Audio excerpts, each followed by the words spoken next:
আসসালামু আলাইকুম রাহমাতুল্লাহ। দূরে এবং কাছে যে যেখান থেকে আমার ভিডিও দেখছেন, আশা করি প্রত্যেকে ভালো আছেন, সুস্থ আছেন। আলহামদুলিল্লাহ, মহান আল্লাহ তাআলার অশেষ রহমতে আমিও ভালো আছি, সুস্থ আছি। প্রতিদিনের মতো আজ নতুন আরও একটি রান্নার রেসিপি নিয়ে আপনাদের মাঝে আসলাম। আমি রান্নার রানী আফরোজা। পুরো ভিডিওটা স্কিপ না করে দেখার অনুরোধ জানাচ্ছি। তো আজকে আমি আমার পছন্দের একটা ভর্তা করে দেখাবো, টমেটো ভর্তা। খুবই সহজ এবং সিম্পল করে। আপনারা দেখুন যে আমি কতটা সহজ করে ভর্তা রেসিপি করি। আমার যে কোনো কাজই সহজ এবং সিম্পল করে করতে পছন্দ। বেশ কিছুদিন হইল আমার ঠান্ডা লেগেছে, গলা ভেঙে গিয়েছে, তাই ঠিকমতো ভিডিও আপলোড করি না, কথা বলতে অনেক প্রবলেম হয়। যাই হোক বন্ধুরা, আশা করি আপনারা ম্যানেজ করে নেবেন। এখন টমেটোগুলো আমি মাঝখান থেকে কেটে তারপরে বোটোর অংশটা এবং সাদা শক্ত অংশটা ফেলে দিচ্ছি। আশা করি আপনারা দেখেই বুঝতে পারতেছেন। তো আপনারা যারা যারা আমার ভিডিওটা ফেসবুক পেজ থেকে দেখছেন, অনুরোধ করছি ফলো দিয়ে সাথে থাকবেন। আর যারা যারা আমার ভিডিওটা ইউটিউব থেকে দেখছেন, অনুরোধ রইল আমার চ্যানেলটাকে সাবস্ক্রাইব করে দেবেন এবং পাশে থাকা বেল আইকনে টিপ দিয়ে ওকে করে দিবেন। তাহলে নতুন নতুন রান্নার রেসিপি আপলোড করার সাথে সাথে আপনার কাছে নোটিফিকেশন চলে যাবে। তো ঠান্ডার কারণে কথা বলতে অনেকটা প্রবলেম হচ্ছে আমার। সকল প্রবলেম নিয়েই কিন্তু আমাদেরকে এগিয়ে যেতে হয়, কিছু করার নাই। তো এখন টমেটোগুলো আমি একটা প্যানের মধ্যে দিয়ে দিচ্ছি। এটাকে তেল এবং পানি ছাড়া আমি সিদ্ধ করে নেব, কারণ টমেটোর গায়ে একটা পানি আছে, সেই পানি দিয়েই টমেটোটা সিদ্ধ হয়ে যাবে।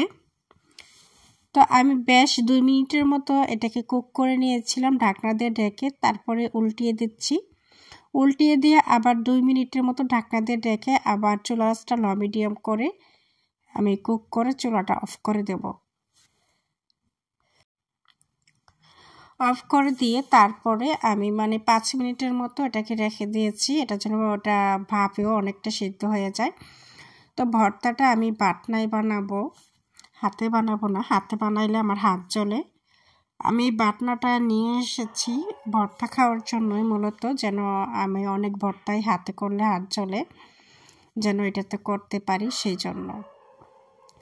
তো টমেটোর উপরের স্কিনটা আমি ফেলে দিচ্ছি। আপনারা চাইলে ফেলে না দিয়েও বানাইতে পারেন, কারণ ছোলাটা ফাইবার জাতীয় জিনিস, খাইতে পারলে ভালো।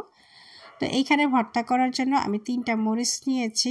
মরিচগুলো অনেক ঝাল, তাই 3টা দিয়েছি। ঝাল কম হলে আরও বেশি লাগতো। স্বাদ মতো লবণ আর দিয়ে দিলাম পেঁয়াজ কুচি। এখানে মিডিয়াম সাইজের 2টা পেঁয়াজ কুচি রয়েছে। পেঁয়াজ কুচিগুলো হালকা থেতলিয়ে নেব, একদম মিহি করব না। আর টমেটো ভর্তা বেসিক্যালি হাতে মেখে বানাইলেই সুবিধা, তবে যারা হাতে মেখে বানাইতে চাচ্ছেন না, আমার মতো হাত চলে, তারা এইভাবে বানাইলে পারেন। আমার হাত চলে, এই জন্য বানাবো না। আর বাটনায় বাটাইলে ভর্তা আরও একটা সুবিধা আছে, হাতের সাহায্যে ভর্তা বানাইলে খুব তাড়াতাড়ি ভর্তা নষ্ট হয়ে যায়। আর বাটনায় বানিয়ে যদি হাতে না ধরে চামচের সাহায্যে ভর্তাটাকে উঠিয়ে প্লেটে রাখা হয়, তাহলে ভর্তাটা সহজে নষ্ট হবে না। তো বেশিক্ষণ আর লাগে না, এটা নরম জাতীয় জিনিস। একটু নেড়ে চেড়ে মিক্স করে এখন আমি চামচ দিয়ে উঠিয়ে নিচ্ছি এবং লবণটাও চেক করে নিয়েছি, না লবণটা ঠিকঠাকই আছে। এখন আমি প্লেটে উঠিয়ে নেব। আমার এই ভর্তার রেসিপি আপনাদের কাছে কেমন লাগলো বন্ধুরা, অবশ্যই কমেন্ট করে জানাবেন। আর যারা যারা ধৈর্য সহকারে আমার ভিডিওটা দেখেছেন, প্রত্যেককেই জানাচ্ছি অফুরন্ত ভালোবাসা এবং ধন্যবাদ। ফাইনালি আমার ভর্তা বানানো হয়ে গিয়েছে। এই ভর্তা দিয়ে মাশাআল্লাহ তৃপ্তি করে খেয়েছি। আজকের মতো আল্লাহ হাফেজ।